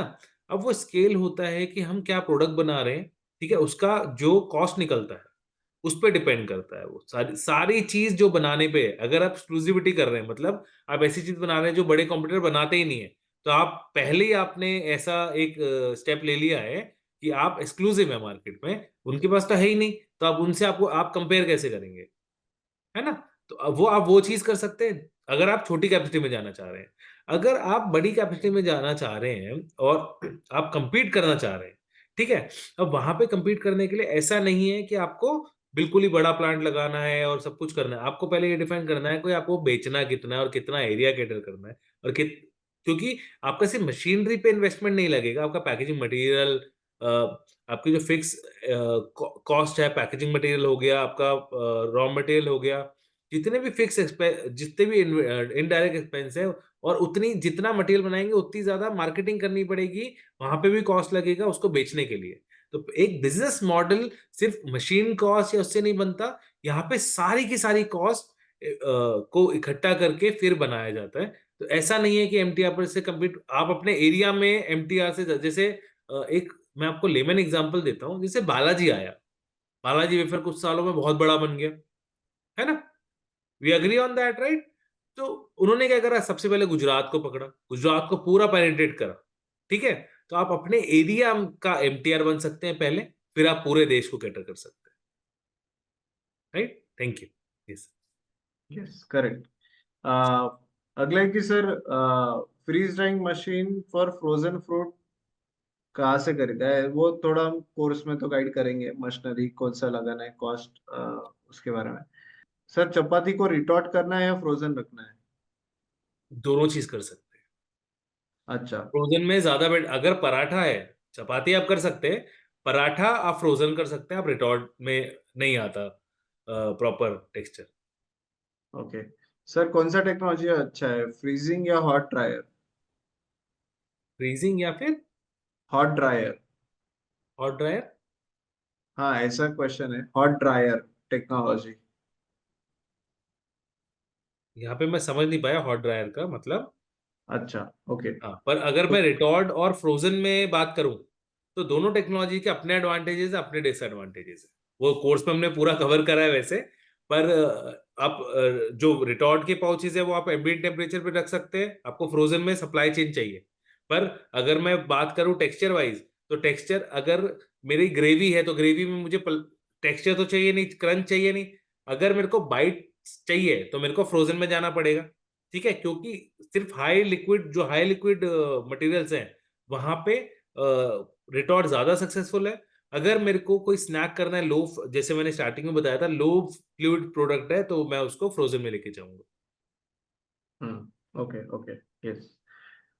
किसी ने क्वेश्चन पूछा है सर, मुझे इंडस्ट्री विजिट करने का एक्सपीरियंस मिल पाएगा क्या? और ये किसी को एक्सपेक्टेड है कि एक इंडस्ट्रियल विजिट भी होना चाहिए, इंडस्ट्री एक्सपोजर विजिट भी होना चाहिए। आप क्विकली, जिन लोगों को एक्सपेक्टेड, आप क्विकली चैट बॉक्स पे यस डालिए, यस या नो, आपको जो भी है, आपको ये इंडस्ट्रियल विजिट करना है क्या? आप क्विकली चैट बॉक्स पे डालिए यस। यस होना चाहिए, इस कोर्स में आप इंडस्ट्रियल विजिट भी प्रोवाइड कीजिए। यस, काफी लोगों के यस आ रहे हैं। और एक मुझे अभी जस्ट सो ये क्वेश्चन आया था पार्टिसिपेंट से। ओके सो देखिए, हम भी जानते हैं इस प्रोग्राम में अगर आपको एनरोल करना है, आपको आपको ऑफ कोर्स आपको अगर प्रैक्टिकल नॉलेज और चाहिए, एक एक्सपोजर चाहिए, तो एक इंडस्ट्रियल विजिट भी एक्सपेक्टेड है। तो ये आज हम आपके लिए आज के लिए जो लोग आज रजिस्टर करें, क्योंकि ये क्वेश्चन मैं towards end of the webinar पूछ रहा हूँ, क्योंकि हम हमारा कैपेसिटी होता है इंडस्ट्रियल विजिट के लिए, हम ज्यादा लोगों, जो लिमिटेड लोग हैं उनके लिए ही ये अपॉर्चुनिटी अवेलेबल करवा के देते हैं। सो इस तरीके से हमारी इंडस्ट्रियल विजिट होती है, जहाँ पे हम आपको प्रैक्टिकल एक्सपोजर देते हैं, एक एक frozen industry, ready to industry कैसी चलती है। इस तरीके से आप देख सकते हो, एक्चुअल में हमारे पार्टिसिपेंट्स आते हैं एंड पूरा उनको हैंड्स ऑन एक्सपोजर भी मिलता है। तो इस चीज का हम आपको एक एडिशनल फीस चार्ज करते हैं। ये इंडस्ट्रियल एक्सपोजर विजिट जो है, इसमें काफी हमारे परमिशंस लेना है, इंडस्ट्री के साथ डिस्कशन करना है, ये काफी सबको कोऑर्डिनेशन करके एक ही दिन पे सबको लेकर आना है, ये काफी चीजें एफर्ट्स इन्वॉल्व होते हैं। तो इसके लिए हम एडिशनल 3,000 रुपये चार्ज लेते हैं इंडस्ट्रियल विजिट का। बट आज ये आपके लिए एक स्पेशल ऑफर हम देना चाहते हैं, जो लोग आज इस प्रोग्राम के लिए रजिस्टर करेंगे, क्योंकि ये अपॉर्चुनिटी जो है फ्री रजिस्ट्रेशन का, फ्री इंडस्ट्रियल विजिट का, ये हम सिर्फ 15 लोगों तक ही सीमित रख सकते हैं। रिमेनिंग जो 15 लोग रहे, टोटल हम 30 लोग लेके जाते हैं, रिमेनिंग 15 लोगों से हमारे एक्सपेंसेस कवर होंगे। तो जो आज टॉप 15 लोग जो पहले रजिस्टर करेंगे, उनके लिए इस प्रोग्राम में हम आपको इंडस्ट्रियल विजिट का एक्सपोजर विजिट भी ऐड करेंगे, included in the course fees. तो ये इंडस्ट्रियल विजिट हमारा एवरी 6 मंथ्स में एक बार होता है। हमारा नेक्स्ट विजिट जो है वो मई मंथ में रहेगा। एंड ये जो लोग आज इस प्रोग्राम के लिए रजिस्टर करेंगे, जो आज रजिस्टर करेंगे, उनके लिए, वो फर्स्ट टॉप 15 लोगों के लिए हम इंडस्ट्रियल विजिट भी आपके इस कोर्स फीस में इंक्लूड करेंगे। तो ये इंडस्ट्रियल विजिट ये महाराष्ट्र रीजन में होता है। यूजुअली मुंबई, पुणे, नासिक, ये 3 लोकेशन में जो भी इंडस्ट्री में हमारे परमिशन मिल रहा है। हर हर हर एक इंडस्ट्री का अलग अलग सीजन होता है। बट फ्रोजन का जो इंडस्ट्री में हमें परमिशन मिल रहा है, हम आपको परमिशन मिलवा के आपको एक्सपोजर विजिट भी दिलवाएंगे। तो जो फर्स्ट टॉप 15 लोग रजिस्टर करेंगे, इस लिंक पे जाके हम आपको आज के इस प्रोग्राम फीस में इंडस्ट्रियल विजिट भी इंक्लूड करेंगे। तो आपको आपकी डिटेल्स फिलअप करना है, आपका नाम, phone number, email address and city. Register now पे आप क्लिक कीजिए। यहाँ पे आपको एक पेमेंट गेटवे ओपन होगा। इस पे आपको यूपीआई, फोन पे, गूगल पे या क्रेडिट कार्ड, डेबिट कार्ड, आप कोई भी मेथड से आप पेमेंट कर सकते हो। एंड इसके बाद आपको एक ऑटोमेटेड ईमेल आएगा आपके ईमेल एड्रेस पे, कोर्स रजिस्ट्रेशन का सक्सेसफुल का। तो ये हम आपको, ऑफ कोर्स ये पूरा ड्यूरेशन जो है, ये कोर्स का 3 वीक्स है। एंड इस कोर्स में आपको पूरा गाइडेंस करेंगे, अलोंग विथ जो लोग आज टॉप 15 लोग रजिस्टर करेंगे, उनके लिए हम आपको, आपके लिए इंडस्ट्रियल विजिट भी इंक्लूड करेंगे, included in this fees only. तो इंडस्ट्री के परमिशंस, आपको वो इंडस्ट्री पे पहुंचना है, जो भी दिन हमारा डिसाइड होगा, आपको 2 हफ्ते पहले हम आपको इन्फॉर्म करेंगे। आपको वो लोकेशन पे पहुंचना है, आपको पूरा गाइडेड विजिट हम आपको प्रोवाइड करेंगे इस प्रोग्राम में। ओके। सो नाउ अगर आप इंडिविजुअल लेवल पे जाते हो, तो आपको इस तरीके का इंडस्ट्रियल विजिट, एक्सपोजर विजिट नहीं एक्सेस मिलता है, क्योंकि हर एक कंपनी के अपने अपने सेट गाइडलाइंस होती है। बट क्योंकि हमारे अलग अलग इंडस्ट्रीज के साथ रिलेशन है, हमारे पार्टिसिपेंट्स है जिन्होंने अलग अलग लेवल पे इंडस्ट्री सेटअप की है, तो हमें एक प्रेफरेंस रहता है, हमें वो परमिशंस मिल जाती है। एंड एक लार्जर ग्रुप होता है, तो इंडस्ट्रीज भी अलाउ करवा देती है। तो इसकी वजह से हम आपको इंडस्ट्रियल विजिट का एक्सेस भी देंगे। So now will cover remaining questions. एक सेकंड, बहुत सारे क्वेश्चन है। Sir can we start from home और स्मॉल स्पेस, मतलब ऐसा कर सकते हैं क्या छोटे स्केल से घर से? सर अगर आप फ्रोजन का स्टार्ट करना चाहते हैं तो फ्रोजन स्टार्ट कर सकते हैं, पर रिटॉर्ड के लिए मशीन थोड़ा सा जो मैंने आपको दिखाया वो मिनिमम छोटा साइज होता है मशीन का, उससे छोटा लेते हैं तो वायबल नहीं रहता है। फ्रोजन आप घर से कर सकते हैं, छोटा ग्लास फ्रीजर आप 100 लीटर 50 लीटर का आराम से ले के आप चालू कर सकते हैं। जैसे आप जैसे अभी सेटअप सर ने दिखाया भी वीडियो में, तो वो एक घर में भी सेटअप हो सकता है, लाइसेंसिंग घर पे भी मिल जाता है। ओके।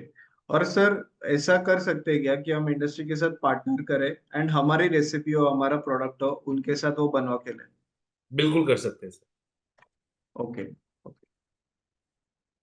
आई थिंक ये ज्यादा इनिशियल लेवल पे ये ज्यादा फिजिबल रहेगा। मार्जिन्स कम रहेंगे बट आपको रिस्क भी कम रहेगा, एंड आप प्रोडक्ट एक बार टेस्ट हो जाए मार्केट में, फिर आई थिंक एक आप खुद के लेवल पे इन्वेस्ट कर सकते हो। ओके। कौन प्राइवेट लेबलिंग करवा के देता है, ये सारे कनेक्ट हम आपको कोर्स पे देंगे। संदीप जी, आपका जो क्वेश्चन है, तो हमारे ऑलरेडी नेटवर्क में बहुत सारे लोग हैं जो प्राइवेट लेबलिंग भी करवा के देते हैं। हमारे सर के बहुत सारे एल्यूमनाइज है, वो करते हैं, तो ये हम आपको कोर्स में गाइडेंस करेंगे। Sir cold coffee, milk shake, मतलब ऐसे जो बेवरेजेस है, ये सब हम्म। के लिए क्या टेक्नोलॉजी होता है? जो कैनिंग टेक्नोलॉजी है, कैनिंग वो रिटॉर्ट टेक्नोलॉजी है। वहां पे हम जो पैकेजिंग मटेरियल है वो कैन यूज कर रहे हैं। जो भी आप अमूल का कैन देखते हैं, कोल्ड कॉफी देखते हैं, जो भी कैन में है या कांच की बोतल में है विदाउट प्रिजर्वेटिव है, वो सारी चीजें रिटॉर्ट टेक्नोलॉजी से बनती है। ओके। ओके। विल उद्योग Vardhini help in getting government subsidy? तो बेसिकली हम आपको इस प्रोग्राम में गवर्नमेंट सब्सिडी क्या होती है इसके बारे में पूरा अवेयरनेस करते हैं, वो कैसे अप्लाई करना है इसके बारे में पूरा गाइडेंस करते हैं। उसके लिए अप्लाई खुद को करना है, उसके लिए काफी डॉक्यूमेंटेशन होते हैं, ये डॉक्यूमेंटेशन चेकलिस्ट वगैरह हम आपको पूरा प्रोवाइड करते हैं।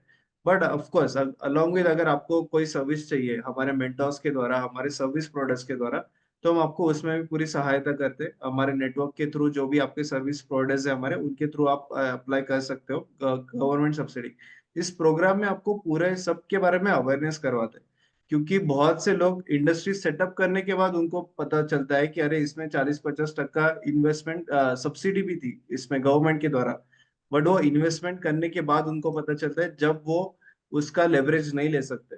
तो इसीलिए आप अच्छा नॉलेज लीजिए, शुरुआत से ही आप गाइडेंस लेके इस बिजनेस में आइए, सो दैट आपका वो आपको सही राय मिले एंड आप सही स्ट्रेटेजी से इस बिजनेस में आइए।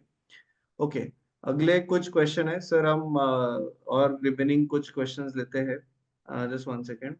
Hot dryer is for dehydration, yes sir, वो जो क्वेश्चन था वो डिहाइड्रेशन हम्म। के रिलेटेड था, वो इसके रिलेटेड नहीं था। सर फ्रेंच फ्राइज के लिए एंड सोया चाप के लिए, मतलब आई थिंक कॉस्ट क्या होता है, ये सब क्वेश्चन है। बट कोर्स कोर्स में हम आपको गाइड करेंगे, क्योंकि आपको क्या सेटअप कॉस्ट करना है, कितने सेटअप पे करना है, कितना कैपेसिटी करना है।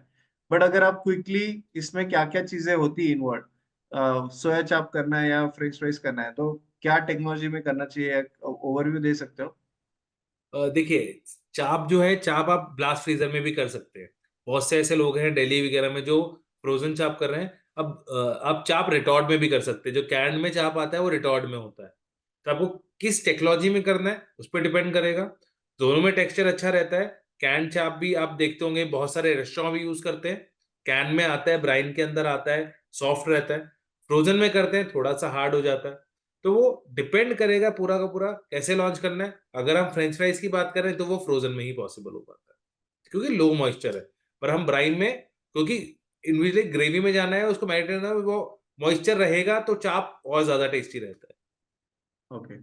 सर इसमें मार्जिन्स क्या होते हैं, प्रॉफिट मार्जिन? अगर हम and may be B2B B2C में अलग अलग होंगे, बट आप रेंज बता सकते हो क्या? बिल्कुल सर। अब देखिए, इसमें पहली बात तो प्रोडक्ट पे डिपेंड करता है। इसमें सबसे ज्यादा कॉस्ट आती है पैकेजिंग मटेरियल की। ठीक है। और आपकी जो रनिंग साइकिल है, ठीक है, कि आपकी रनिंग साइकिल क्या है, अप्रोक्सीमेटली आपका जो कॉक्स रहता है इसके अंदर वो रहता है 20 to 30%। ठीक है। अब वो कितने स्केल पे जा रहे हैं, तो 20% में आप 20 रुपए का बना के 100 रुपए का बेचते हो तो आपका 80% का प्रॉफिट रहता है। ठीक है। अब यहाँ पे प्रोडक्ट पे डिपेंड करेगा। मतलब मान लेते हैं हम दाल बना रहे हैं, तो दाल अगर आप मखनी बनाएंगे तो महंगी है, तड़का बनाएंगे तो सस्ता है, ठीक है। पर दाल मखनी और दाल तड़का लगभग सेम रेट पे बिकता है। You got my point, right? तो अब पनीर बना रहे, अब उसमें मेरे को देखना पड़ेगा, जैसे फॉर एग्जांपल मैं बहुत लेमन एग्जांपल देता हूँ। आपने मैकालू टिक्की बर्गर खाया, आपने उसका महाराजा मैक भी आता है। महाराजा में नॉर्मल से आता है, ज्यादा कमाता है, और मैकालू में कम कमाता है। तो जो जो दाल मखनी है वो सेम प्राइस पे इसलिए रखते हो कि दाल दाल है, ठीक है। पर दाल तड़का बिक जाएगी, दाल चावल के कॉम्बोज होते हैं, ठीक है। तो हमें एक क्या रखना पड़ता है, एक स्ट्रैटेजी अब बनाएंगे, एक रखना पड़ता है पुल प्रोडक्ट, कि मैं एक तो प्रोडक्ट बहुत सस्ता था, तो दाल तड़का मेरी बहुत सस्ती है, अब पनीर मेरा थोड़ा सा महंगा है पर वो बिक जाएगा, ठीक है। तो पुल प्रोडक्ट, और एक तो हो गया मेरी ब्रांड में पुल करने के लिए मुझे प्रोडक्ट चाहिए, तो मुझे उस पर स्ट्रैटेजी सोचनी पड़ती है, इस पर मार्जिन कम कमाऊंगा। एक होगा जिसपे मार्जिन अच्छा कमाऊंगा, तो मैं ये हो सकता है कि मैं वो दाल में 80 रुपीज में बेच रहा हूँ, ठीक है। ज्यादातर कंपनीज क्या करती है, दाल में क्या फ्लूइड ज्यादा होता है, सॉलिड पार्ट कम होता है, तो उसकी कॉस्ट कम हो गई। अगर मैं ग्रेवी आइटम करूंगा तो ग्रेवी आइटम में मेरा जो कॉस्ट है वो 30 टू 40% रहता है। जो एक एवरेज मार्जिन में लेके चलता हूं तो 70% का मार्जिन यहाँ पे रहता है। B2B में अगर मैं बात करूं तो 10 से 20 का मार्जिन लेके चलते हैं, ठीक है। 10% नेट प्रॉफिट, क्योंकि वहां पे प्रॉफिट नेट आ जाते हैं, जीएसटी आगे लगेगा, ठीक है। वो जीएसटी आगे जाके कॉस्टिंग में जुड़ेगा। ये कोर्स में पूरा चीज हम margin contribution, finance discipline, product costing सब कवर करने वाले हैं वैसे। तो वो सारी चीजें वहां पे एक्सप्लेन करी जाएंगी। कितने का प्रोडक्ट एग्जांपल लिया जाएगा कि इतने की पैकेजिंग है, इतने का प्रोडक्ट है, इतना आप बनाएंगे तो इतना, एक एक किलो में दाल बनाता हूँ तो मुझे लगभग इतने की पड़ रही है, ठीक है। अब 1 किलो बनाएंगे, 100 किलो बनाएंगे, आपका गैस कम हो जाएगा, पर वो दाल का कॉस्ट तो उतना ही रहेगा, राइट। पानी का कॉस्ट जो है आपका, आरओ का ऑपरेशन है, ऑपरेशन में पानी तो फ्री है, ठीक है। जो भी आपका पानी आएगा उसका कॉस्ट लगेगा, ठीक है। तो लगभग वो नेग्लिजिबल हो जाता है प्रोडक्ट कॉस्ट पे, ठीक है। तो वो सारा का सारा हम कवर करेंगे। पैकेजिंग किस तरह की ले सकते हैं, क्या क्या पैकेजिंग हो सकती है, ठीक है। टिन में ले सकते हैं, पाउच में ले सकते हैं, पाउच के ऊपर क्या क्या पैकेजिंग कर सकते हैं, पाउच को भी प्रिंट करा के डायरेक्ट कर सकते हैं, ठीक है। वो सारी की सारी चीजें हम कोर्स में कवर करेंगे। यस। एंड कुछ लोगों के क्वेश्चन है, सर आज का वेबिनार हमें वापस देखना है, तो बेसिकली आपको आप हमारा यूट्यूब चैनल जरूर सब्सक्राइब कीजिए। यूट्यूब चैनल पे कुछ लोगों ने लेट ज्वाइन किया है, तो आपको आज का वेबिनार का रिकॉर्डिंग हमारे यूट्यूब चैनल पे दिख जाएगा। यहाँ पे हमारा एक प्लेलिस्ट है वेबिनार सीरीज नाम से। इस वेबिनार सीरीज प्लेलिस्ट में आज का वेबिनार का रिकॉर्डिंग आपको वापस मिल जाएगा। तो हमारा ये चैनल है उद्योग वर्धिनी नाम से, यूट्यूब पे उद्योग वर्धिनी आप सब्सक्राइब कीजिए। आपको हमारे चैनल पे अलग अलग हमारे जो भी सक्सेस स्टोरीज है, हम अलग अलग बिजनेसेस के बारे में आपको गाइडेंस करते हैं। पॉडकास्ट हम शूट करते हैं, हमारे पार्टिसिपेंट्स के साथ भी हमने पॉडकास्ट शूट किए हैं। तो ये सारे वीडियोस आप हमारे यूट्यूब चैनल पे देख सकते हो। एंड आज का वेबिनार का रिकॉर्डिंग आप वेबिनार सीरीज प्लेलिस्ट में आज का वेबिनार का रिकॉर्डिंग आप वापस देख सकते हो। तो यहाँ पे वेबिनार सीरीज है। एंड अदरवाइज अगर आप इस कोर्स पेज पे आप जाते हो, तो यहाँ पे आपको इस प्रोग्राम के यहाँ पे नीचे वेबिनार का रिकॉर्डिंग भी देखने मिलेगा। यहाँ पे लिखा है वेबिनार रिकॉर्डिंग। तो इस सेक्शन में भी आप आज का वेबिनार का रिकॉर्डिंग वापस देख सकते हो। तो इस प्रोग्राम के लिए रजिस्ट्रेशन करने का लिंक मैंने आपको चैट बॉक्स पे दिया है। आप उस लिंक पे जाके रिकॉर्डिंग देख सकते हो आज के वेबिनार का। एंड कुछ क्वेश्चंस ऐसे हैं कि जो हम आपको कोर्स में गाइड कर पाएंगे, कि फ्रेंच फ्राइज का स्मॉल स्केल में सेटअप करना है तो कैसे करें, क्या कॉस्टिंग लगता है। क्योंकि इसमें सिर्फ आपको एक पूरा डिटेल गाइडेंस की जरूरत है कि आपको मशीनरी क्या है, कितने सेटअप में करना है, क्या क्वांटिटी है, बेचना कैसे है, ये सारी चीजें हम आपको पूरा गाइडेंस करते हैं इस प्रोग्राम में। तो आपके कुछ क्वेश्चंस हम अभी आज के वेबिनार में नहीं कवर कर पाएंगे, जो आपको ऑफ कोर्स इस पे डिटेल गाइडेंस हम आपको इस कोर्स में कवर करेंगे। ओके। सर एक क्वेश्चन ऐसा है कि इसमें कोल्ड स्टोरेज चाहिए क्या? आप जो फ्रोजन है, फ्रोजन के अंदर आपको कोल्ड स्टोरेज चाहिए रहता है, क्योंकि पूरा का पूरा सप्लाई चेन आपका कोल्ड में रहेगा। जो आपके जो भी आप ट्रांसपोर्ट भी करेंगे वो भी रेफर ट्रक्स में होगा। पर अगर हम रिटॉर्ट की बात करें तो रिटॉर्ट होने के बाद, मशीन से मटेरियल निकलने के बाद, स्टेरलाइज होने के बाद, वहां पे वो एम्बिएंट टेम्परेचर पे, रूम टेम्परेचर पे रह सकता है। यस, इस प्रोग्राम में आपको पूरा सारे अलग अलग पार्टिसिपेंट एक साथ जुड़ते हैं। एंड हम सारे अलग अलग पार्टिसिपेंट के सबकी केस स्टडीज हम समझते हैं, सबके अलग अलग बिजनेस के आइडियाज होते हैं। तो हमें कलेक्टिवली डे वन पे सबके आइडियाज समझते हैं किसको क्या करना है, एंड अकॉर्डिंगली हमारा पूरा कंटेंट उस तरीके से सर डिलीवर करते हैं कि इंश्योर करते हैं कि सबके क्वेश्चंस कवर हो, सबके अलग अलग इंडस्ट्रीज कवर हो, जिन कभी किसी को ये हम आपको पूरा गाइडेंस करते हैं इस प्रोग्राम में। ओके, अगला क्वेश्चन है सर, इसमें एक्सपोर्ट में क्या स्कोप है? एक्सपोर्ट, जैसे जैसे मैंने बताया, ग्लोबल मार्केट इंडिया से ज्यादा बड़ा है। तो एक्सपोर्ट की इंडिया में जो लेबर है वो कम है, सस्ती है, और यहाँ पे ऑपरेशन सस्ते हैं। तो नॉर्मल सी बात है कि यहाँ से एक्सपोर्ट बहुत ज्यादा बढ़ता है।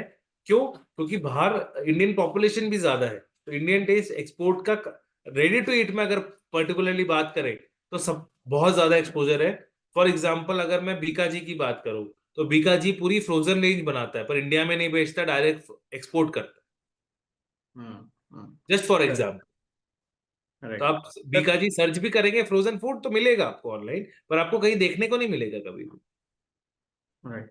अगला है कि sir, packaging machine ready to eat meal के लिए सीलिंग वाला ले या वैक्यूम वाला ले? किस चीज के लिए?